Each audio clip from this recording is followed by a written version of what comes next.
Good morning. It's good to be with you all this morning. I've been looking forward to this for about a month because I've known about it for about a month. It kind of came up. I was talking to the elders in early July, and they said, why don't you come out and visit? I didn't realize that there would be a heat advisory this week. But it's not as bad as I thought it would be, and so I'm just glad to get to be here with you. Enjoyed the last couple of days. We came in Friday early afternoon and are staying with Kurt and Nancy and just enjoying that time with them and just being well provided for. Good to meet some of you yesterday morning, some others of you this morning. If I forget your names, that's standard, so sorry, but reintroduce yourselves and I'll try to remember this time. If you have a Bible with you, I would recommend turning to Daniel chapter 1. And if you've got one of these little ribbon markers, you might want to put it in the book of Daniel. If you've seen the lesson list, you'll know I'm preaching this morning, this evening, tomorrow night, Tuesday night, and then I have a class on Wednesday. And the topics go about as follows: Daniel 1, Daniel 2, 3, 4, and 5. I think very simply along those lines, and so that's what we'll be talking about. The book of Daniel is fascinating. It's a sermon series that I had on hand, and so I have pulled it out again in the last month and gone back over it. The main theme that we'll be looking at, if I had to give these 5 lessons an overarching theme, is the idea of King Nebuchadnezzar, his life, and the legacy that he leaves behind. And specifically, the ways in which King Nebuchadnezzar interacts with the God of heaven. Because it's quite fascinating when you actually break down some of these stories in the first half of the book of Daniel. Nebuchadnezzar doesn't really know who God is, and so as we'll see in chapter 1 in just a minute, he goes in, he raids Jerusalem, the kingdom of the Lord. He takes his people away off into a foreign land, takes them far away into the land of Babylon, and there has several experiences with God, and learns who God is slowly and gradually, until at last the legacy he leaves behind is kind of a legacy of faith. And we'll talk about that more on Wednesday night.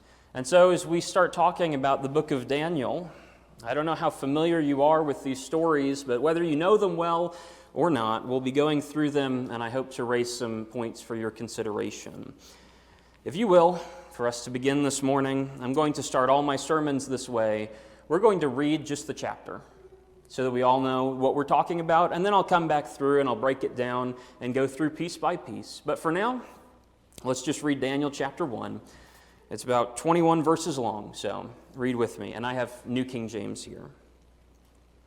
Daniel chapter 1, starting in verse 1. In the 3rd year of the reign of Jehoiakim, king of Judah, Nebuchadnezzar, king of Babylon, came to Jerusalem and besieged it.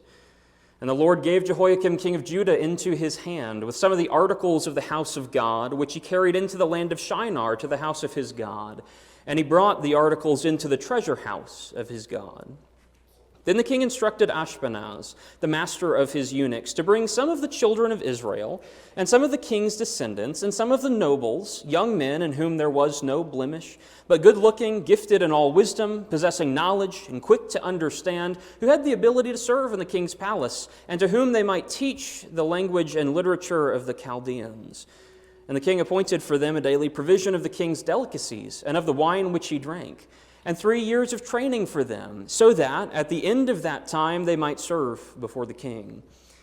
Now from among those of the sons of Judah were Daniel, Hananiah, Mishael, and Azariah.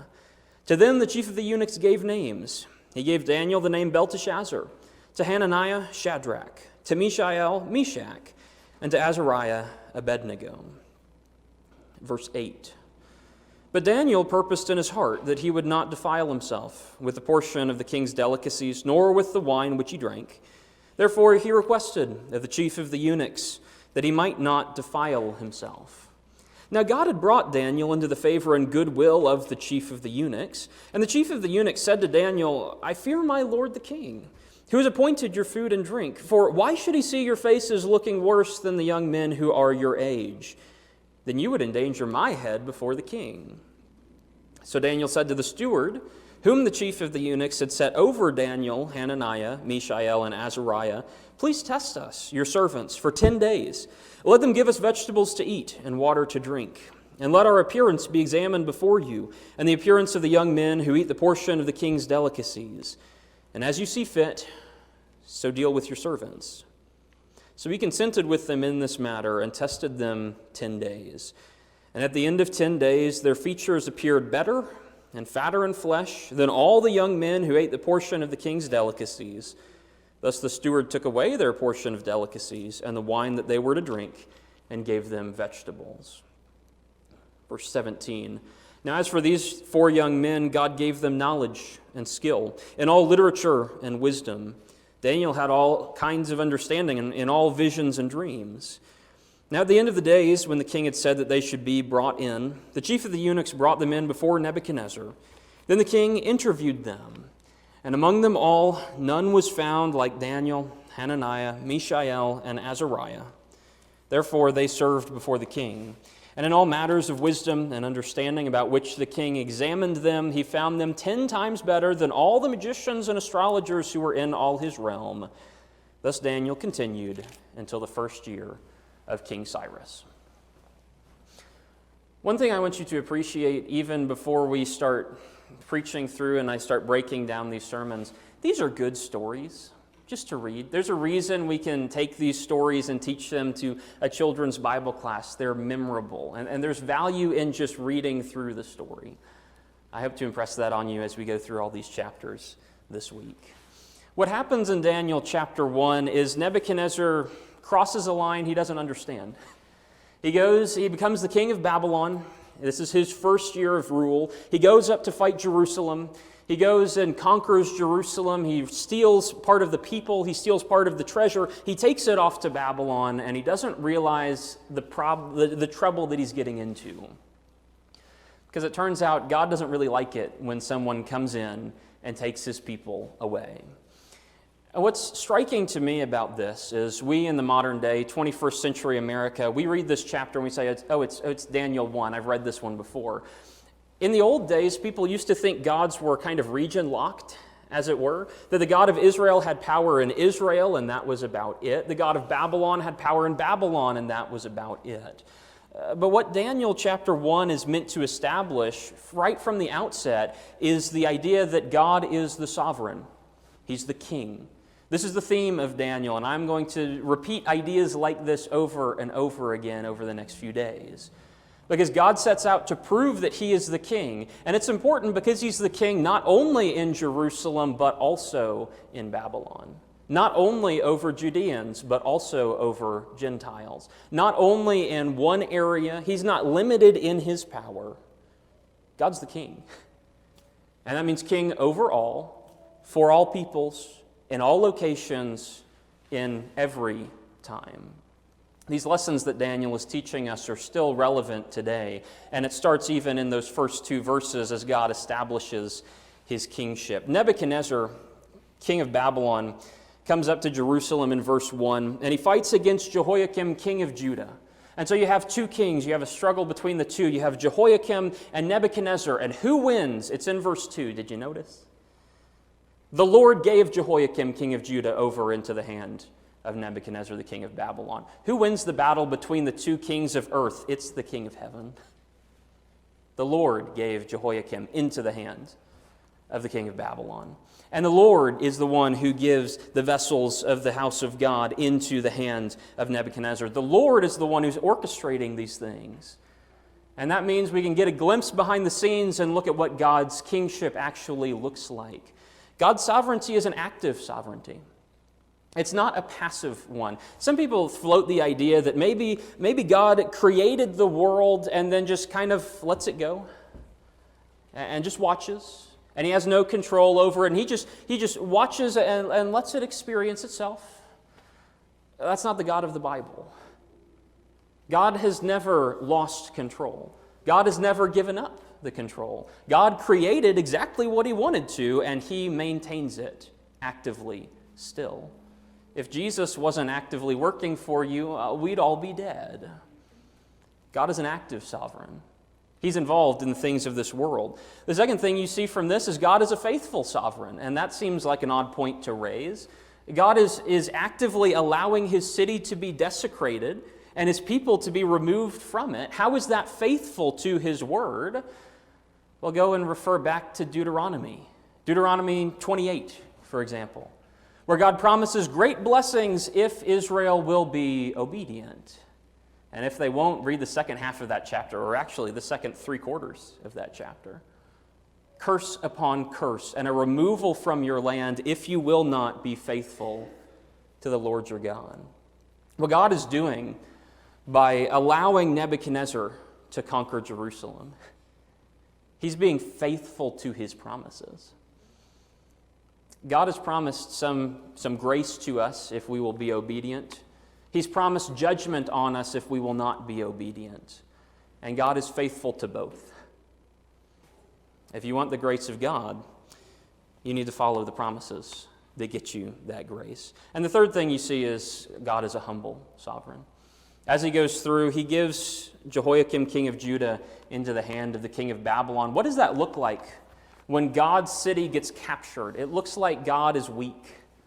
What does it look like when God's house gets raided and Nebuchadnezzar is left alone? He's allowed to do it. You know what that looks like? That looks like God is incompetent.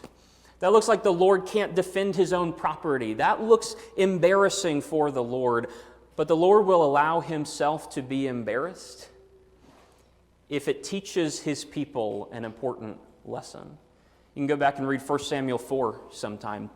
1 Samuel chapter 4, Israel is fighting against the Philistines, and they decide that the way they're going to get God on their side, they take the Ark of the Covenant, they'll take it out with them to battle, because God could not abandon the Ark of the Covenant.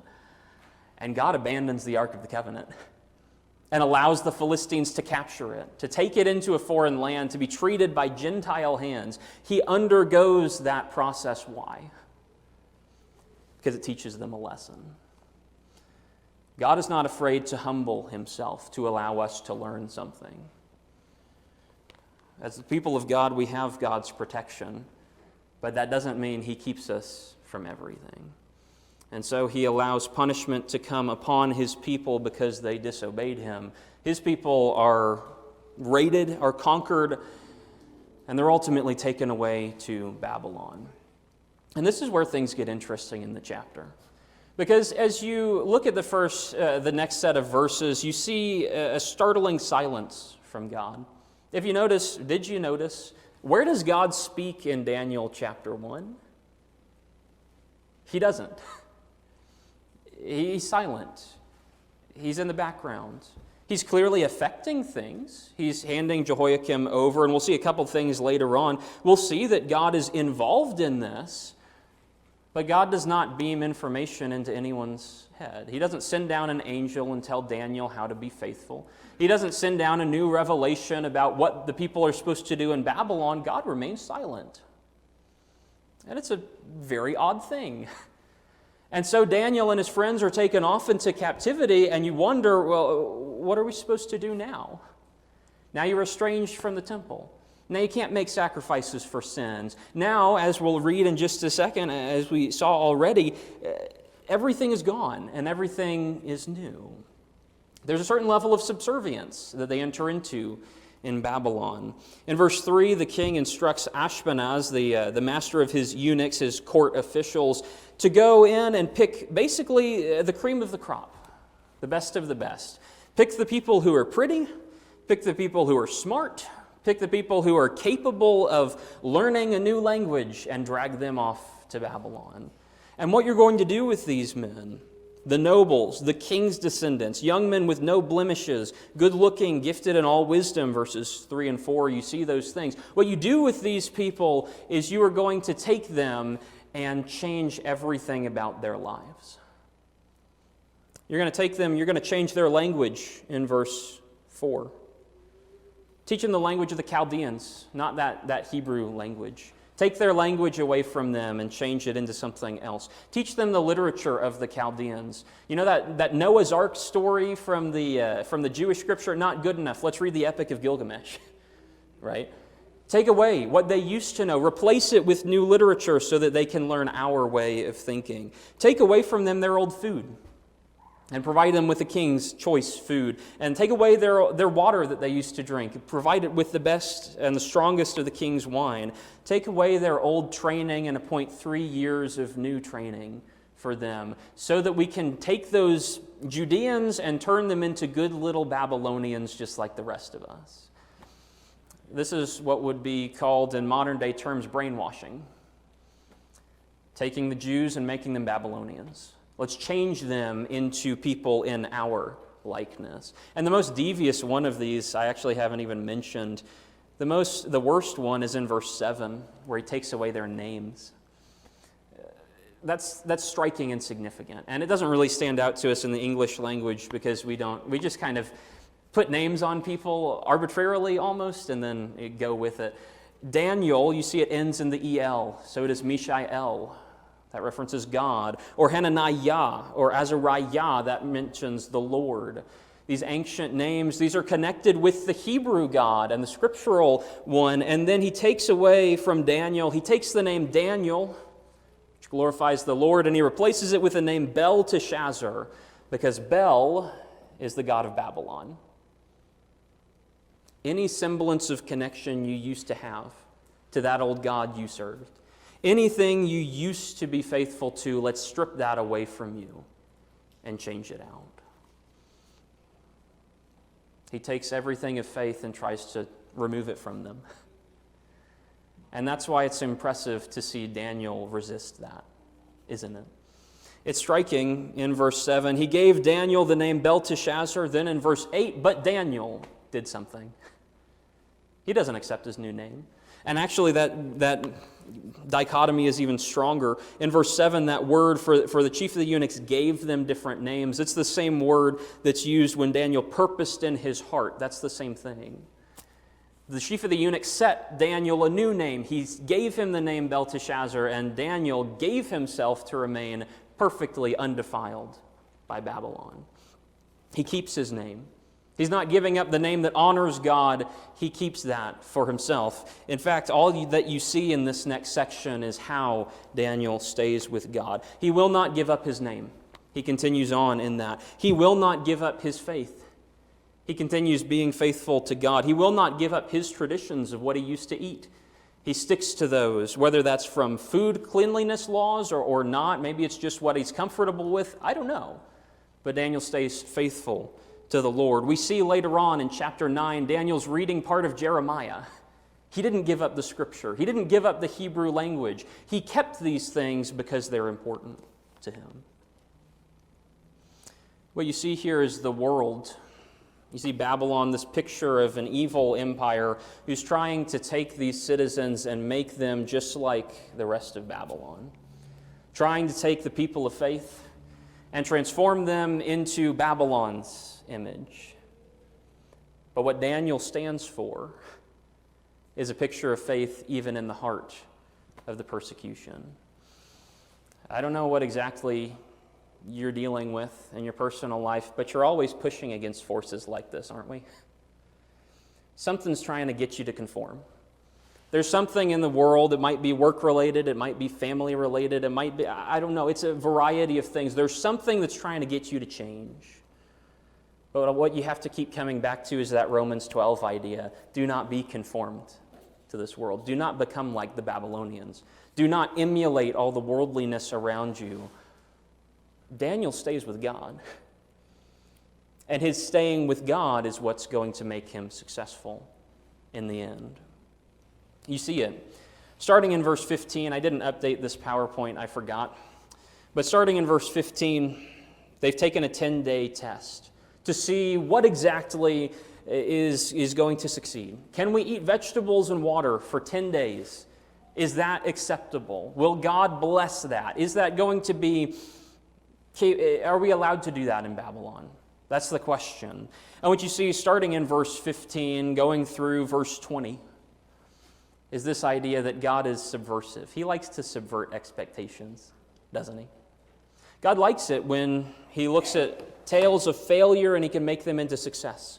And you'll see this scattered throughout the Bible, different instances of God taking things that we would look at and we would say that didn't work. We would look at it and say, that was an absolute failure. How could you have possibly done that? And yet God will take that and he'll do something incredible with it. Sometimes I preach on Joseph. I like Joseph a lot. Joseph he gets imprisoned by his brothers in a pit. But God takes him from the pit and does something wonderful with him eventually. First, he has to get sold as a slave. Then he has to get condemned as a slave and thrown into prison. And then he has to help out a king's official and get ignored for the next 2 years. And you see all of these things.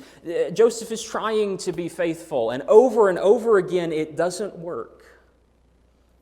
But God can take failure and turn it to success.